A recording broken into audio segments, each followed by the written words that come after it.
Hi, welcome to the first broadcast for the 2019 and 2020 school year. I'm Thomas. I'm Evan. And let's get right into the broadcast with our first segment, Athlete of the Week.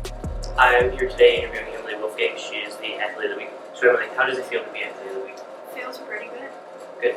And how did you think you accomplished being Athlete? First week of tennis, we had a couple matches, and I have won all mine. My personal score is 5-0 right now. Good. And how would you say your team's doing so far? Our team's doing really well. We lost to our rival, who we lost to last year at States. We are 4-1 right now. Good. Thank you and congratulations. Thank you. And I'm Mr. Snyder with the fall sports update. What's up, Raider Nation? Mr. Snyder back for the 2019-20 school year. Excited to get things off and rolling again with our weekly sports update. Have a lot to talk about. We're already full swing. We're in our second and third weeks of our fall sports. We began our season, our school year with Red Raider Night. It was a tremendous turnout. Once again, our community, our parents always come out to support our athletes.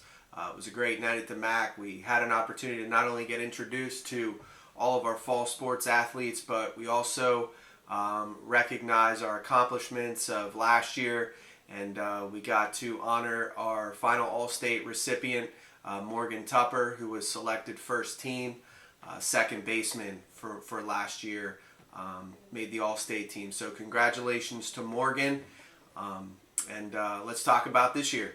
So first off, we had our opening weekend.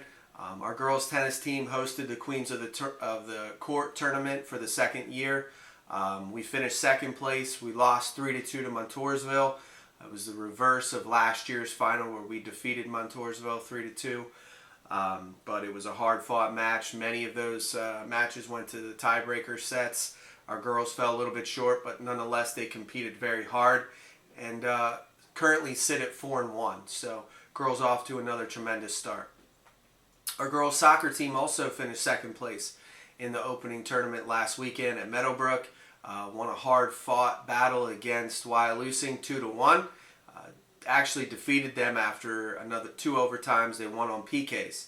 So Megan Bartlow was the one who made the winning kick, and we defeated Wyalusing to advance to the championship game, and lost to a good Meadowbrook team. The golf team's off and running. They've been competing now for 3 weeks, had numerous matches. We don't have enough to compete as a team this year, so if you guys are out looking, want to get involved with Montgomery Athletics, I know Coach Cloud would love to have you, but Austin Deal is shining for us in the opening match of the year. He finished third and was a medalist out of 24 individuals, so congratulations to Austin. On to our cross-country team. They competed first for the first time just a few days ago at Warrior Run. There were 3 or 4 other schools there, so we had a handful of athletes competing in the middle school and high school. Coach Gentile is looking for athletes. If you guys are interested in running cross-country, to get a hold of him, and it's not too late to sign up. But Haldrick had a good performance in his first ever meet in cross country, finished 21st place. So I know they're out there every day working hard and looking to have those guys improve as they continue on from week to week. Our football team is currently 0-2, lost 2 tough games. A real good game against South Williamsport to open the year. Up and down the field, it was a lot of offensive fireworks. And South Williamsport, always a very consistent program. We lost a close game to South, and then last week we lost to Canton up at Canton. It was probably one of the favorites to win the district this year, but our kids battled. It was a great first half, and they just kind of bowed down to a very, very tough Canton team who I know has high goals. So we have Wellsboro this week, our first home game.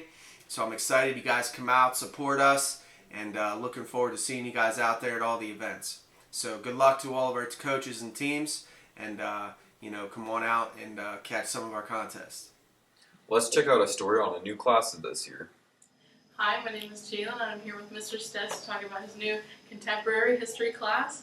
So, Mr. Stetz, what knowledge could students gain from this course rather than any other history course? Well, they're going to gain a lot of knowledge about more recent events in U.S. history. Typically, other history classes, students will focus on, hundreds of years ago perhaps, or other places around the world, whereas this one is really focused from World War II through today in American history, and that's it.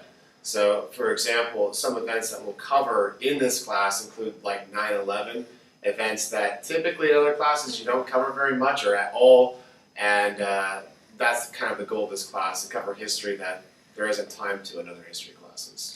Alright, so I actually recently took the AP US History course last year. Would you offer this as a precursor, do you feel like, in order to prepare for that? Is that what you would suggest? It's not a bad idea. Really, the only classes, I guess, that you really need to take before AP would be American History 1 and 2, which everyone has to take anyway, so everyone's going to take those. It's certainly not a bad idea to take contemporary U.S. history. It certainly will only help you and give you a better understanding. However, is it necessary? Certainly not. I know with everyone, everyone has different schedules, and they can't fit every class they want to fit in, and AP, it's tough to fit in, as now AP US history is 2 class periods long every day. So again, it's tough to fit into schedules. So if you know you want to take AP, don't feel like you need to take contemporary history. But if you have time to take contemporary US history, then it's not a bad idea to do that first. Alright, thank you. Yep. And on to the next teacher. Hi, so I'm here with Mr. Ulrich to interview him about the Principles of Ag Science class that is now offered in Montgomery. So, what does this class actually consist of? This class is basically the science of plants. So we're doing anything that's plant related. From anything from research, agronomy, horticulture, arboriculture, forestry, we cover it all. Alright, and where would you like this class to end up in the future? What are your goals for this class? Well, I would like students to be able to take this class, and then if they want to go on and do something in business that has anything to do with plants, whether it be, even something so simple as gardening or greenhouses, up to, agronomy, field agriculture, that's one opportunity. If they want to go to college for something that's ag or food related, all food starts with plants. So that's the basic gist. Alright, thank you. Thank you. Hi, I'm with Mrs. McNear now, and we're here to interview about the new musical theater class. So, how long has this class been in the making? Okay, well, this class has probably been on my wish list ever since I started teaching. I'm excited that I get to do virtuoso and things off of school time, but to actually have a curricular course in musical theater has kind of been the last thing that's on my wish list as a teacher. So I'm really excited about it. So I guess 20 years in the making. Oh, geez. Yes. Okay, and my next question is, what are your plans for the school year with this musical theater class? I have an overall idea for the class, some things that I worked on over the summer, of course, to get it started. Most of the things that we're going to do will pertain either to things from an audience perspective, from a performing perspective, or from a directing perspective. And I picked those 3 things because you really need to be well-rounded in order to really appreciate and understand musical theater. Some of the highlights, though, that I think are a newer opportunity for students are in that directing category. So we're actually going to be doing a Lion King production with the elementary students, and the elementary art students are helping with the set.